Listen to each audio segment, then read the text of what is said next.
They were doing a lot of things on the fly, but we're happy to see that we've gotten such an in-person audience and a very strong audience that's watching us, thanks to the work of the Internet Society and Paul Brigner in the back of the room and the great work he does. So thank you again for being here and letting us broadcast this. So this is the international perspective on state governance in the Internet, and we're very fortunate to have Assistant Secretary Strickling with us, and Bertrand de la Chapelle, who came in for a lovely weekend in D.C. on Thursday, and he's seen probably, lovely pictures of snow, which we may get to see later. So we're going to open this panel with a couple minutes with Assistant Secretary Strickling and some comments, and then we're going to go to a dialogue. Great, thank you, Shane.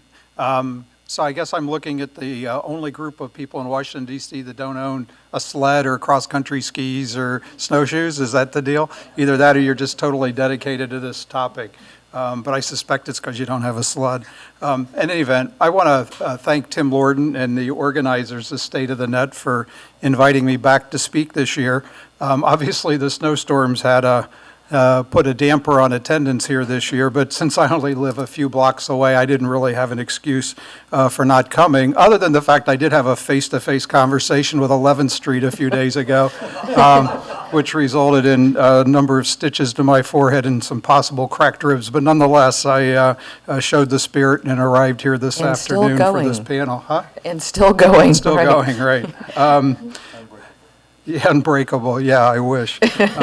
So anyway, our topic for this session is the state of Internet governance from an international perspective. And in that regard, it's only fitting that the panelists who had to travel the greatest distance to get here, Bertrand, was able to make the trek from Paris to be here this afternoon. Others, including some of the locals like Cheryl and Sally, are snowed in, and hopefully some will be able to join us remotely as the panel goes on.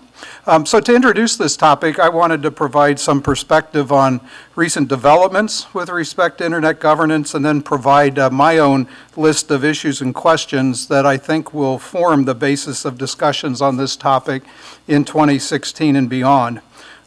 Simply put, the overarching issue with respect to Internet governance is who gets to decide how the Internet runs, as reflected in the continuing debate between advocates for multi-stakeholder decision-making and those who want the key decisions made by governments in multilateral settings. The Obama administration has consistently supported the multi-stakeholder model of Internet governance. And as we begin this new year, we have reason to be optimistic about the future of Internet governance, but we must remain vigilant and push back against challenges by those who want only governments to decide. We've come a long way since December 2012, when the ITU's WICET conference ended in disarray in Dubai. At this conference, some nations argued that the new realities of today's communications and information networks required an overhaul of international regulations to give governments more power. The United States and others argued that these same realities and the proliferation of stakeholders that had emerged in the Internet economy demonstrated how unfit government-only institutions such as the ITU are for dealing with these issues. Coming out of the WICET, it was clear that many countries in the developing world were open to finding solutions to these problems through means such as multi-stakeholder processes, but they just were not comfortable enough with this form of governance to join in. And our challenge back then was to work hard to increase the number of countries that support the multi-stakeholder model.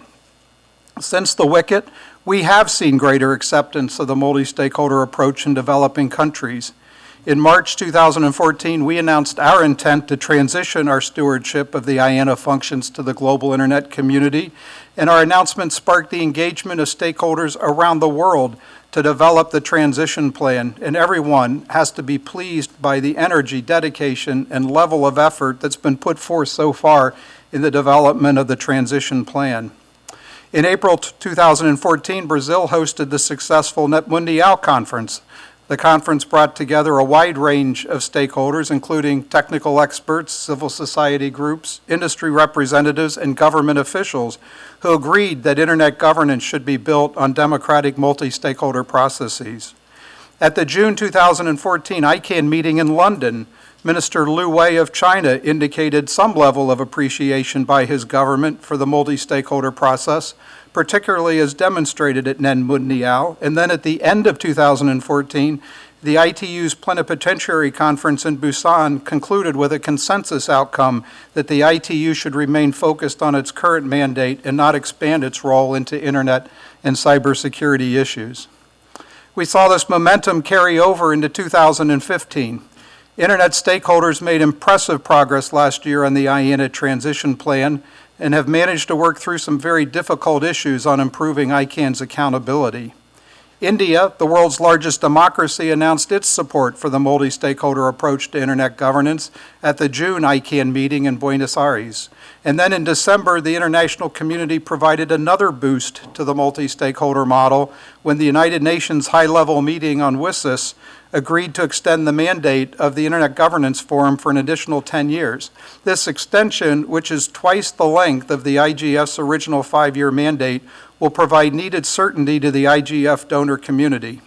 Also, at the same meeting, the United States and other like-minded countries successfully negotiated language in the final outcomes document that affirms the primacy of the multi-stakeholder approach to developing the information society and defeated proposals from Russia to create a new United Nations-based intergovernmental legal framework for Internet policy making. Yet despite this progress, it's clear that there are still those who oppose our efforts to maintain an open Internet and the free flow of information across the globe. In fact, the same week the United Nations reaffirmed its support for the multi-stakeholder approach, China held its own World Internet Conference in Wuzhen, at which the government appeared to return to its previous stance that Internet governance was the responsibility of governments. The statement issued at the end of the conference was notable for not including any mention whatsoever of the multi-stakeholder approach. So as we begin 2016, what do we see as the landscape for Internet governance this year? Well, countries around the world will continue to grapple with the challenges of the open Internet.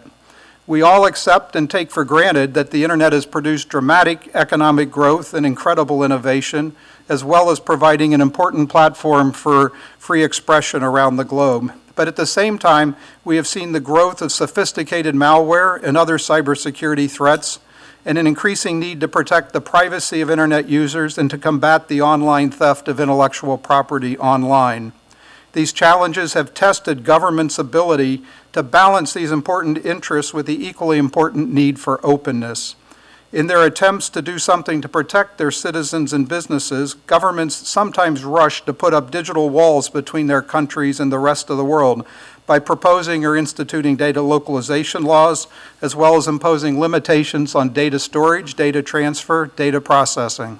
Such moves, however, threaten to undermine the central idea of the Internet as a global, connected network of networks. And in responding to these concerns, governments sometimes lose sight of the power of the multi-stakeholder process to find solutions to these problems. So with that lead-in, here are what I see as the leading Internet governance questions for 2016. First, will we complete the IANA stewardship transition this year? There's a lot riding on this question.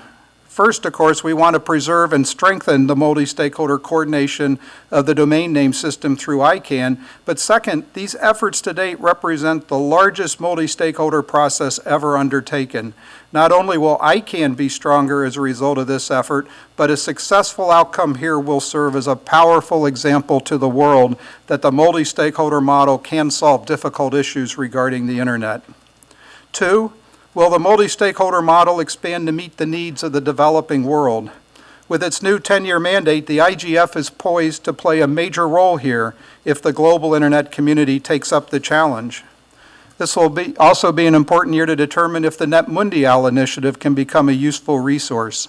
It has been handicapped from the start by its failure to make a compelling case to attract the support of the business community and the Internet society. Its initial funding runs out this summer, so it does not have much more time to demonstrate what value it can provide. Three, where is China in the Internet governance debate? It has participated in ICANN. It even served on the first two accountability and review teams. And Minister Liu Wei has said supportive things about the multi-stakeholder model in the past.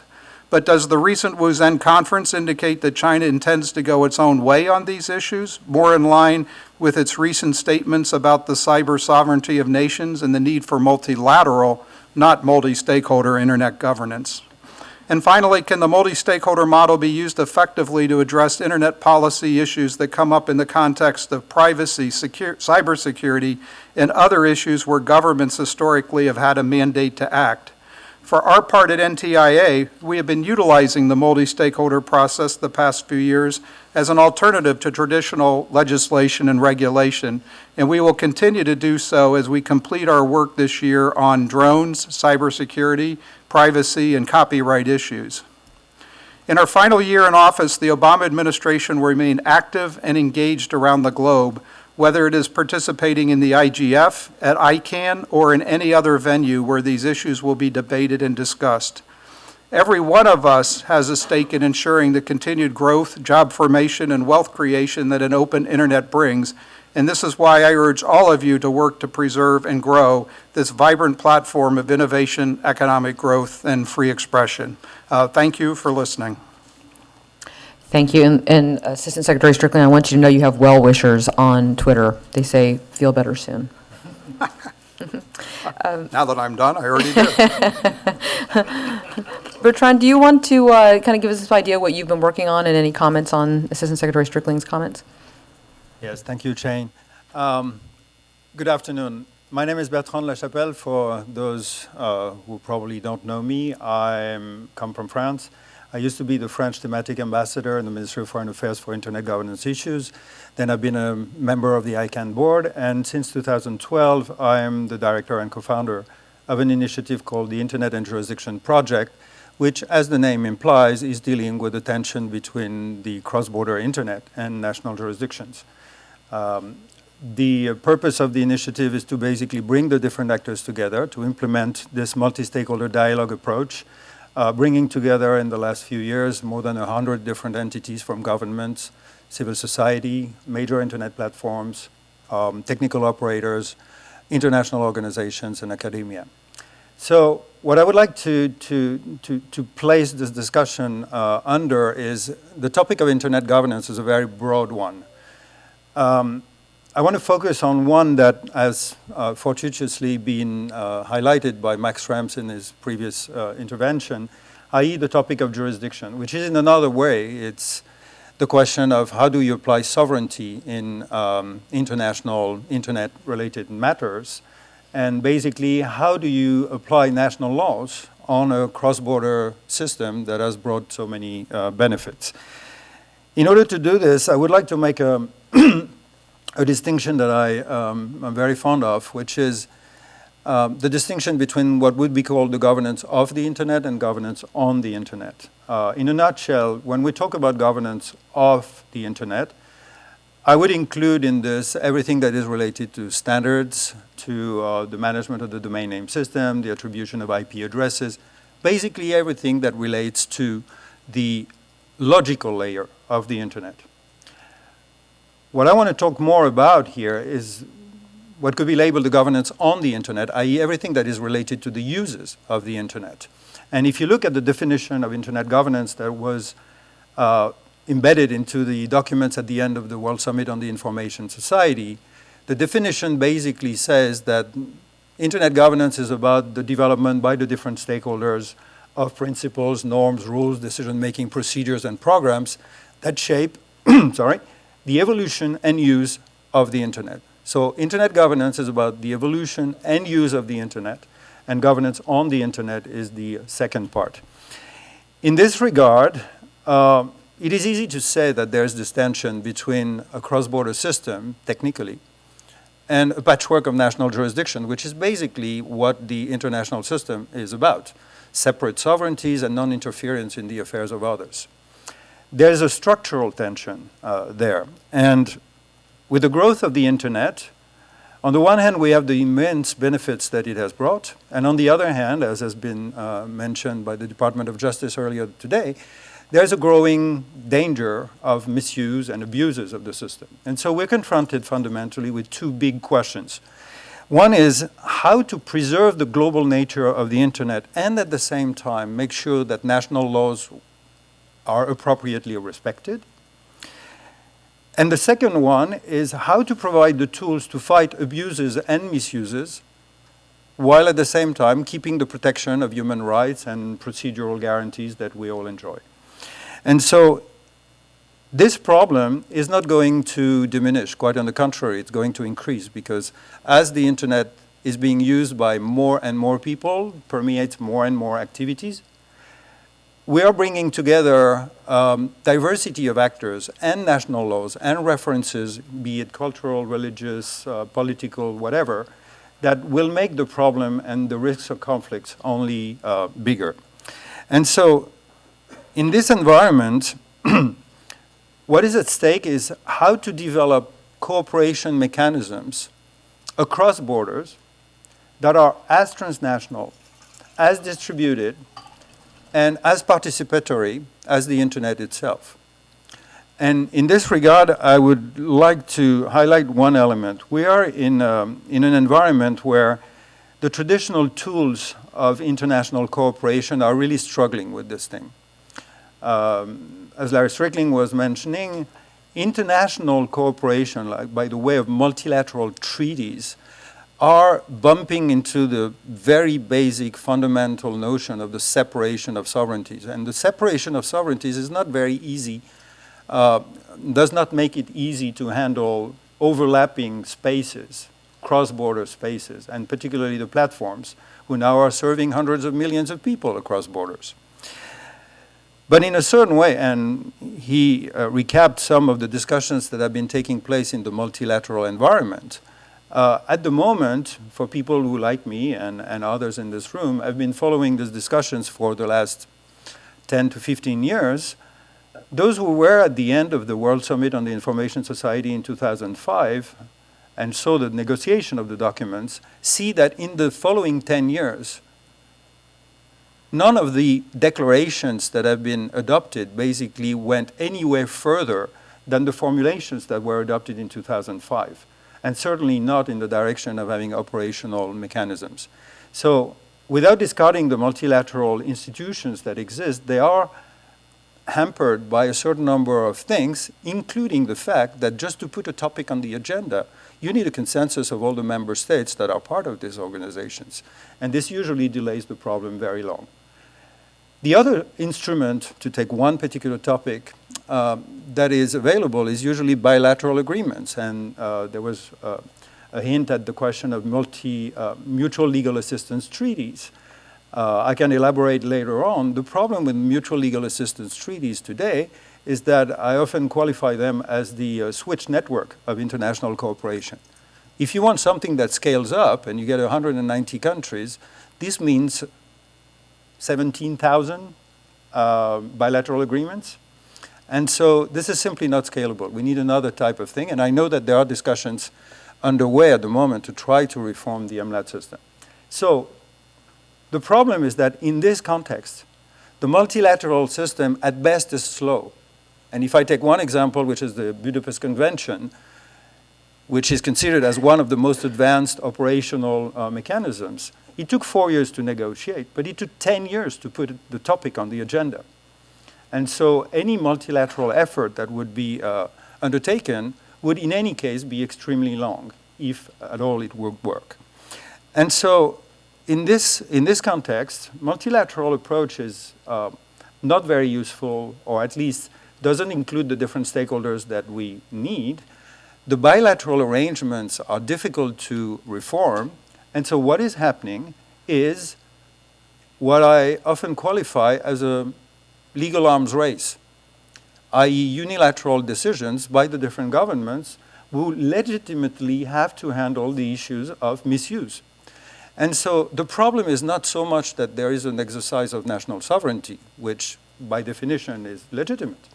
The problem is that the uncoordinated multiplication of those initiatives produce a system or a situation that makes the problem harder to solve than providing a solution. And in particular, you know how difficult it is to harmonize ex post. And when you have a proliferation of national decisions, we are getting into something that is a quite dangerous path that has detrimental effects potentially economically, creating new barriers to entry, for instance, in data localization laws. You have dangers in terms of human rights, because there is a potential race to the bottom in terms of what is going to be accepted or not accepted online. You have technical infrastructure challenges. For instance, if the filtering by IP addresses is being generalized, we get in a situation where those very IP addresses could become distributed on a national basis and attached to individual devices, making this an identifier that actually could increase surveillance, for instance. There's another element regarding the infrastructure that I care very much about, which is that the DNS layer is a neutral layer and should remain so. It is not a content control panel, and there's an increased pressure on this layer to become a content control panel. And there are also issues of security, because on the one hand, the proliferation of national decisions, uncoordinated, puts everybody in a prisoner's dilemma and provides incoherences. But the lack and the absence of mechanisms for dealing with law enforcement cooperation, for dealing with security issues, could produce what I've sometimes labeled the risk of digital rondas, where basically mass slaughter or mass massacre for ethnic, religious, political purposes or reasons could be triggered by the use of those tools. And so, in light of this situation, we're confronted with what is actually an institutional gap. For the governance of the internet, we do have an ecosystem of governance. We have a range of institutions that include the IETF, the World Wide Web Consortium, the regional internet registries distributing IP addresses. You get ICANN. You get a range of institutions that basically have functioned pretty well and brought this internet to the several billions of users that we have today. Unfortunately, to use the word of Laura Denardis in one article, the ecosystem for governance on the internet is incomplete and, as she said, inchoate, which actually taught me a word that I find very elegant. So inchoate means that it is incomplete. We do have the Internet Governance Forum, which I consider in many respects as the main outcome of the World Summit on the Information Society. I like the IGF very much. I think it is the annual watering hole, and it has demonstrated that it is the annual watering hole where everybody can come on an equal footing to discuss what is at stake, what they're doing, and where they go.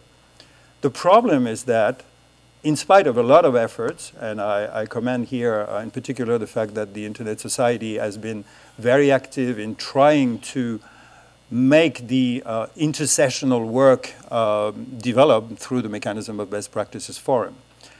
Still, we do not have with the IGF mechanisms for intersessional work that go in the direction of producing actual operational solutions for the different issues. And if we want to develop international or transnational cooperation systems, we need to have places for the different actors to be together. And so we need mechanisms that are multi-stakeholder, because there's no way those solutions will be found without the involvement of the private actors and civil society and academia and the technical operators, as well as governments. There needs to be ongoing discussions, because I'm, like you are, participating or attending in several conferences.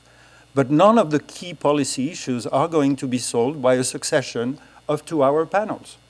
There's no way it can be done. You need ongoing process, and you need secretariats to support this work. And finally, this mechanism need to be oriented towards operational solution and providing a common understanding on what the problems are. So to finish basically on this, and you might find it actually in the little card that was distributed when you came in, the challenge is how to develop transnational mechanisms that are as distributed and as participatory as the internet itself and as the governance of the internet ecosystem is. And in that regard, drawing from the experience in the limited scope of activities that we're developing in the Internet and Jurisdiction project, we can draw the following ideas. we have focused with the help, or we are facilitating dialogue between those actors, and what has emerged is the increased number of direct requests that are being sent by public authorities in one country to private actors in another country for domain seizures, content takedown, and access to user data. And what is at stake here is to develop frameworks that provide procedural interoperability. Harmonization on substance is extremely difficult. And the first step to get into the solution for those things is to develop procedures, to develop formats for requests, to develop elements in those requests that embed due process across borders by design. And this notion of procedural interoperability is something that is actually the first step into getting shared regimes and shared solutions. The last element is that the tools for doing this and for embedding those solutions are difficult to find, because today we have tools that are either intergovernmental agreements, which are very heavy, very cumbersome, sometimes difficult to update, and are usually negotiated only among governments. On the other hand, you have sometimes best practices guidelines by the private actors, or you have declarations by civil society, like the necessary and proportionate, for instance.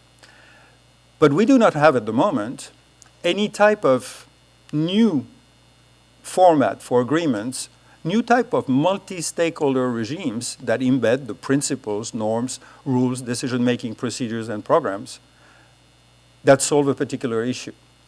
And in that regard, without drawing too many analogies, it is very interesting to look at the case in ICANN of what has been established with the UDRP, which is actually leveraging the Uniform Dispute Resolution Procedure, which actually takes a leverage from the terms of service of the registries and registrars.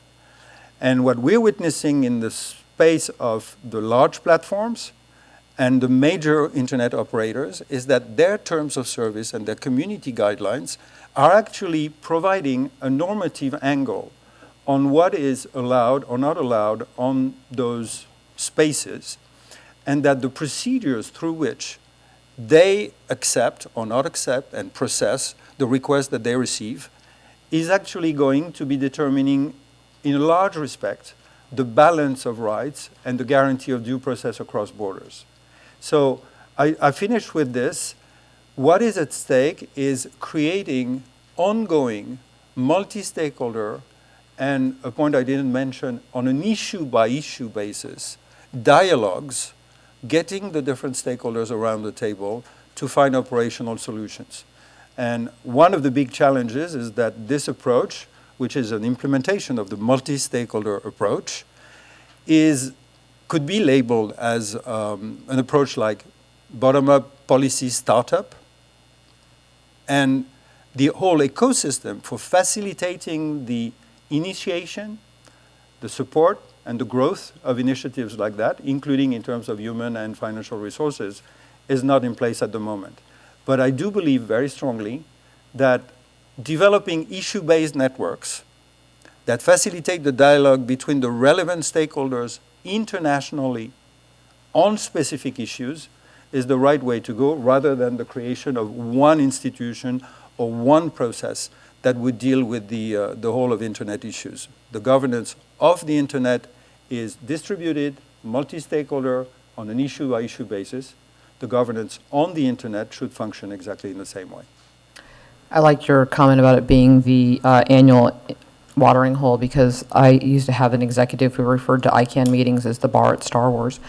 But going back, it's interesting because you guys have taken sort of similar principles of being, and Larry, you took them kind of internally, where the challenge seems to be internationally. But just a moment to go kind of a little parochial. It sounds like you saw the multi-stakeholder process and you've utilized it in other issue sets at NTIA, and from what I can tell, you seem to be having pretty good success with that.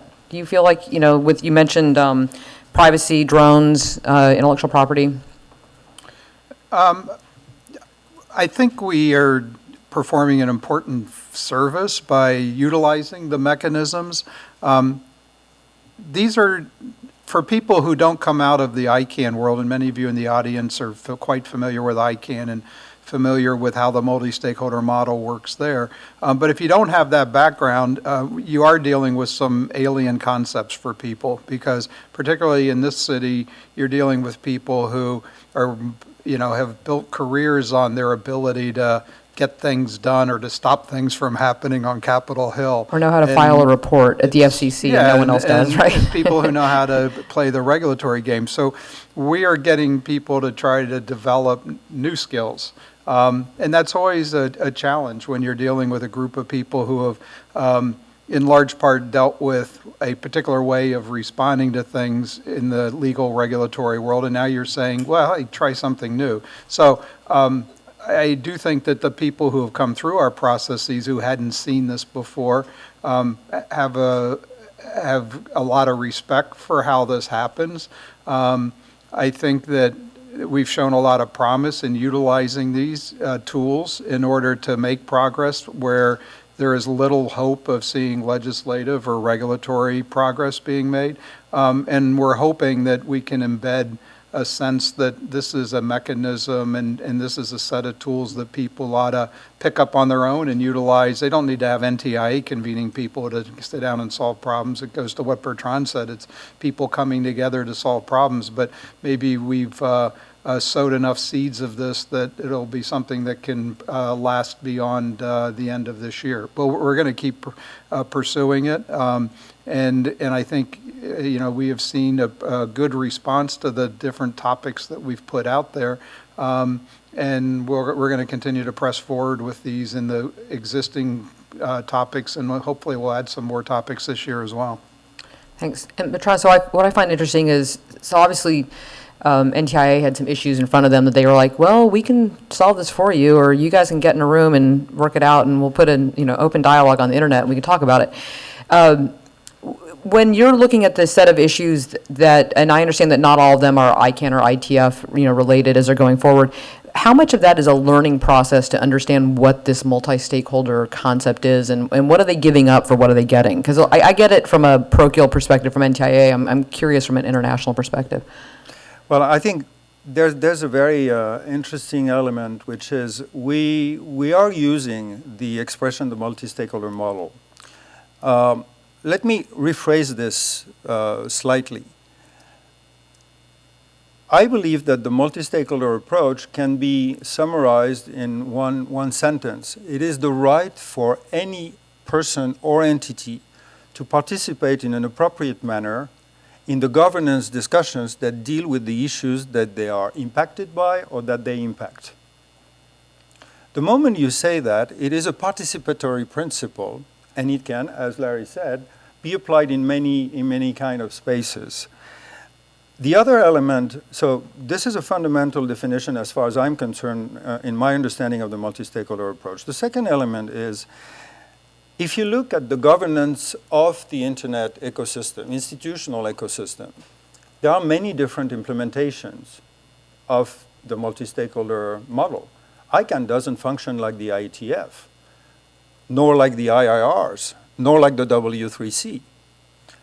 Yet, they're all based on a certain number of implementation of the principle that I was highlighting. They have mechanisms for putting something on the agenda. They have mechanisms for drafting the recommendations. They have mechanisms for validation, then mechanisms for implementation, and mechanisms for review and redress. And those 5 stages of initiation and issue framing, drafting, validation, implementation, and redress, you find in every single governance system. And the problem we have at the moment is that in governance on the internet, we barely have the first one. The IGF is producing a bit of the issue framing, but we don't have the drafting mechanisms, we don't have the validation mechanisms, we don't have the implementation at all, and let alone appeals and redress. And I want to take an example. When we talk about representative democracy, we don't talk about a model of representative democracy, because if you look at the United States, France, Germany, the UK, just those 4 countries.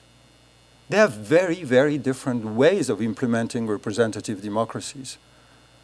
There are many elements that are similar, but the balance of power between the different structures are different.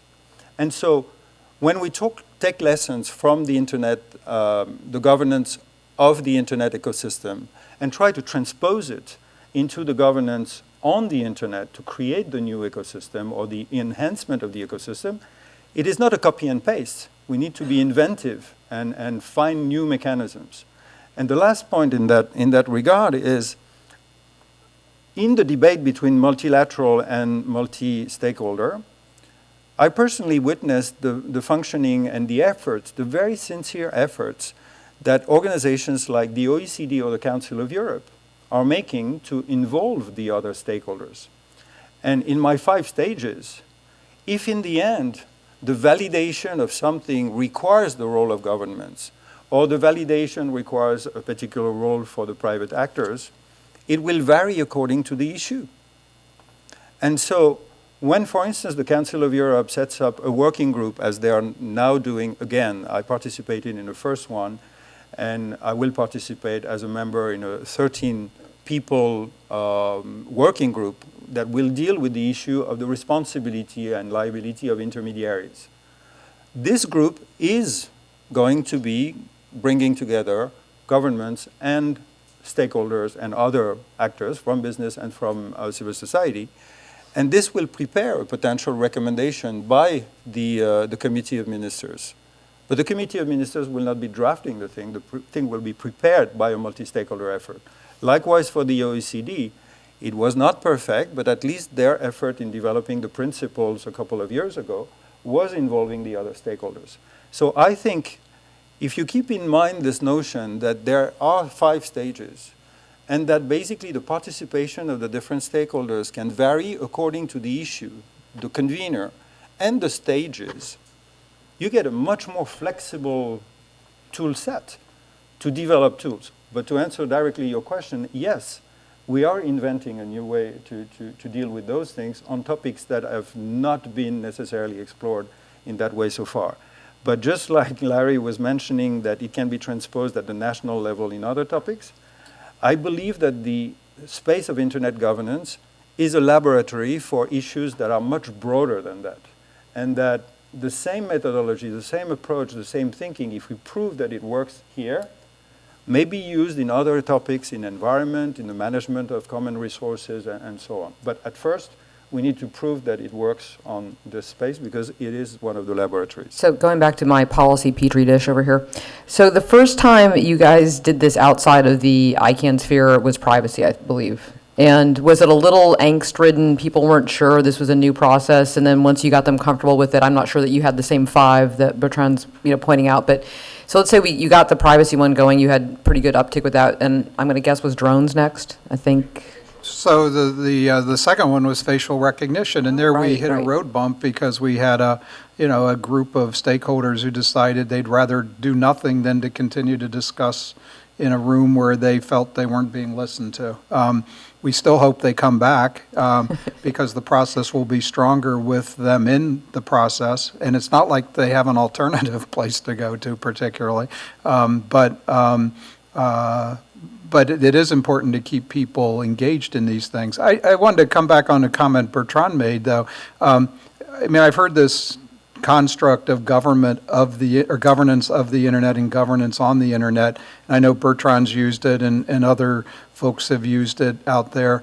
I'm not yet convinced that's a satisfactory distinction to be making, because at the end of the day, I think what it comes down to is whatever the issue is you're taking on, it's more who is the appropriate convener for it. And I think, we certainly, when we're dealing with the technical aspects of the internet, the conveners are already in place and they're known, IETF, ICANN, or pieces of ICANN, affiliations with ICANN.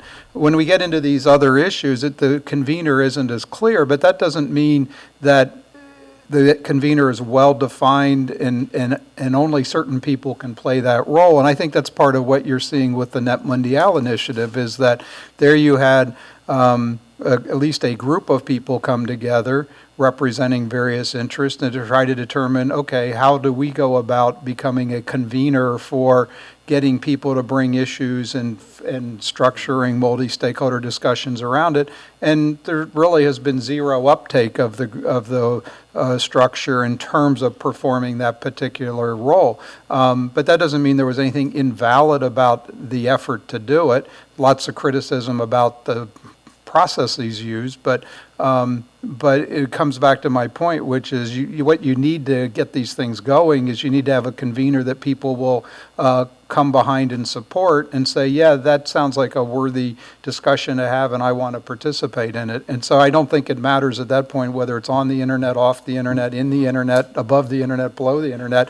It really comes down to how do you find a convener that has enough respect and enough pull that it'll attract the kind of discussion you want to have on these issues. Do you think Net Mundial was a bit of a takeaway for 1 year from the Internet Governance Forum, and the IGF after WSIS now has the respect of those and they can fold that back in? Or it seemed to me like they were competing a little bit for the same molecule of oxygen, but the governments were trying to figure out where they fit in, and they wanted their own party and nobody was going to pay for it but themselves, so they might go back to the annual watering hole.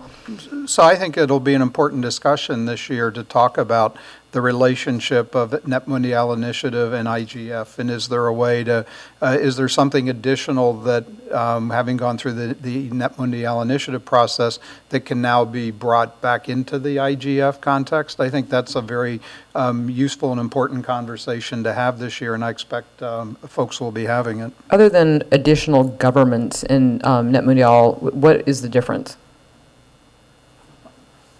I'm sorry, What is the difference between Net Mundial and IGF, Internet Governance the Forum? Net Mundial Initiative? Yeah. Well, it was born out of the Net Mundial outcome document, so it does have a grounding in the principles that were laid down back in 2014 in Brazil, and I think that's part of the question, which is there something organic coming out of that document that is worth preserving in some fashion, and if it is, can it be done in the context of the IGF, or does it need a standalone body within which to pursue those issues? I think that's the debate people have been having. Okay. Any thoughts on that? Yeah, I'd like to piggyback on what Larry just said. First of all, on the distinction between off and on, I think the way we can converge is basically there are some topics where the convener exists. They are there. They've emerged as the need arose in the course of time on an issue-by-issue basis. And when you want to deal with a particular topic, you go to that one. What I label more or less the issue of governance on the internet is a range of issues for which the convener is not obvious. And there's the fight of whether it's an international organization that exists that picks it up, or if you need to create something completely different. But let me take one very concrete example regarding ICANN. I mentioned earlier in the presentation that the DNS layer is a neutral layer and that it should be preserved as a neutral layer. There is currently an important pressure regarding the seizure of domain names that is being put on ICANN because there is precisely no alternative place to discuss this. And I think a lot of people agree that ICANN's mandate as a limited remit should remain on the technical operations and all those things, which begets the question of where do you address the other ones, knowing that there are some voluntary processes that are being put in place. The anti-phishing working group, for instance, is a very good initiative that has provided some elements of solution.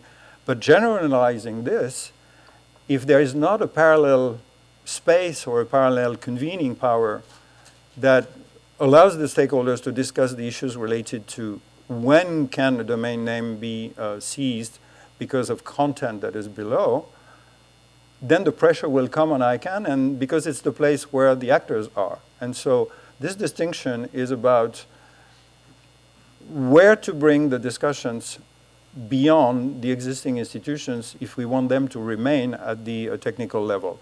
And that brings the questions that you raise. One, the question of the convener.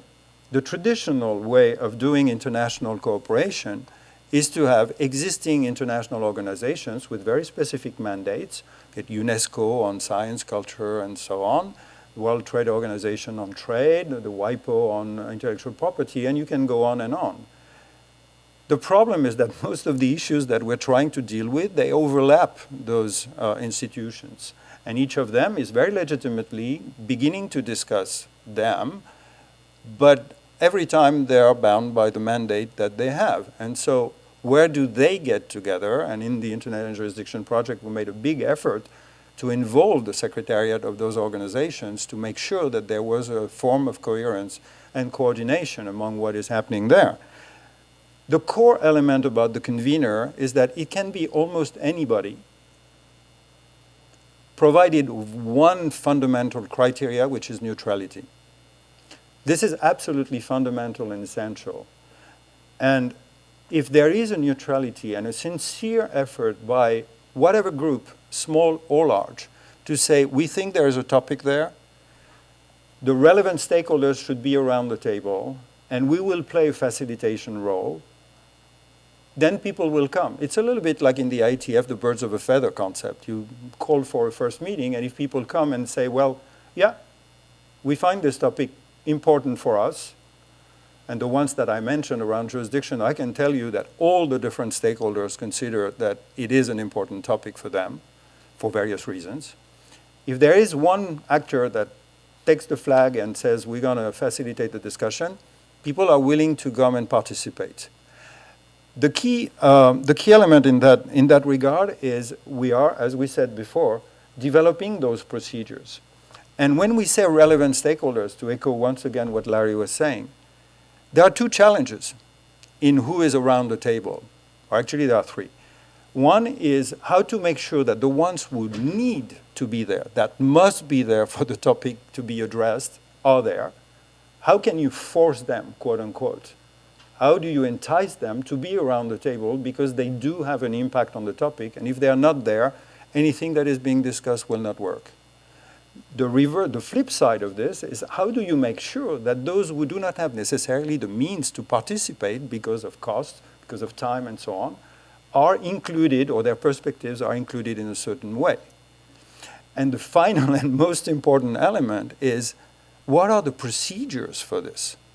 And even I can, after more than 15 years, or 18 years, is struggling with how to manage the discussions through the very cumbersome and traditional tools of mailing lists.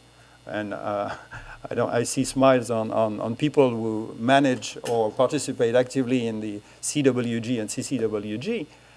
This is a real problem. What are the procedures? How to make sure that no voice is overbearing? How to make sure that the facilitation actually enforces the common formulation and the common vernacular? We're learning as we go. And in that regard, the role of the conveners is important. Final point on the Net Mondial. I find the opposition between the Net Mondial event and the IGF particularly unfair, because the Net Mondial event in Sao Paulo could never have taken place without the IGF before. People would not have been able to stay in the same room without nameplates, without a particular segment for the different stakeholders.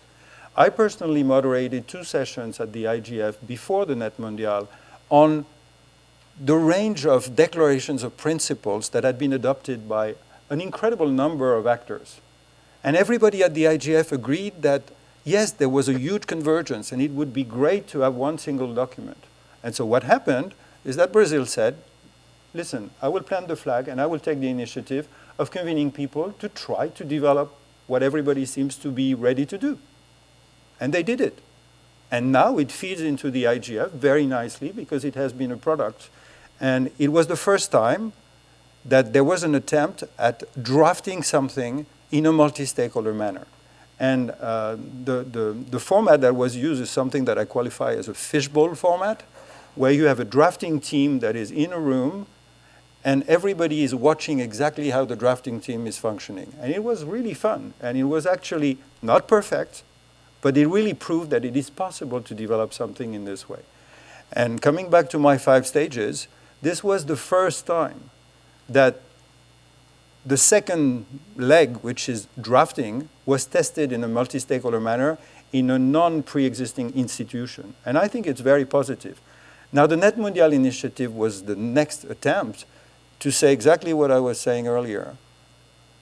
We need to facilitate policy making from the bottom up through what I sometimes label as policy startups, as I'm trying to experiment on my own.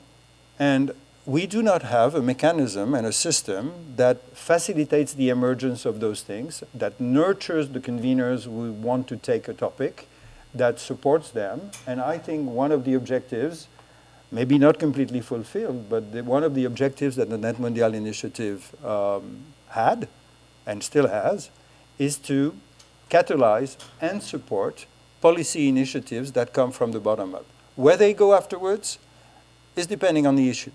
It might go and be transferred into an international organization. It can be institutionalized in a certain way. Nobody knows. But nurturing the ecosystem for the emergence of those bottom-up policy initiatives at a transnational level, and I insist on transnational, not international level. What we need is transnational cooperation, not international, i.e. intergovernmental only. Transnational cooperation is the way to go, and we need policy startups to do this. So maybe Net Mondial was just a very large intersectional. No, I don't think it's a good analogy. Okay. We're a bit out of time, so I'm going to do one last question, which Remote participants, did you never get them back? we're not able to get the remote participants back, but because today has been an abbreviated session, we have promised that we're going to take these issues and bring them into this year's agenda. So this is not the last time you'll be able to talk about these delightful topics. But one of the things you said in your initial discussion was that there were certain things that particular groups were able to coalesce around that others haven't found that. And you talked about and specifically the registries and registrars. And it seemed to me that that is because they have to abide by contract law. They are getting into a contractual obligation, so they've all agreed to their points of what they're doing, and they're also businesses. Are there certain things that you think will be able to drive the other elements of these into an ongoing dialogue, or is this going to continue to be a push effort to try to keep the multi-stakeholder from going multilateral? You put your finger on a very important element. Yes, there's an element of constraint that is a tit for tat. If you don't agree, then you will not get the contract. And if you don't put it in the contract, you're done. You cannot exercise your activity. It is true that on some of the other issues, there's no such higher authority that can impose anything. So the only way to do this, and this again comes to the role of the convener/facilitator, is to help the different actors get out of the traditional game theory prisoner's dilemma. At the moment, every single actor, in the absence of international cooperation, is forced to take initiatives, and because they are doing this on the basis of the information that they have and their own interest, they naturally take a decision that is short-term direct interest. It may have unintended consequences when you pile them up and when everybody is doing decisions in their own. So getting the different actors together is a way to turn the situation and to transform a problem that they believe they have with each other into a problem that they actually have in common. The two issues that I mentioned at the very beginning, how to preserve the cross-border nature of the internet while respecting national laws, i.e. how do you organize the coexistence of national laws in shared online spaces. This is a common problem for everyone.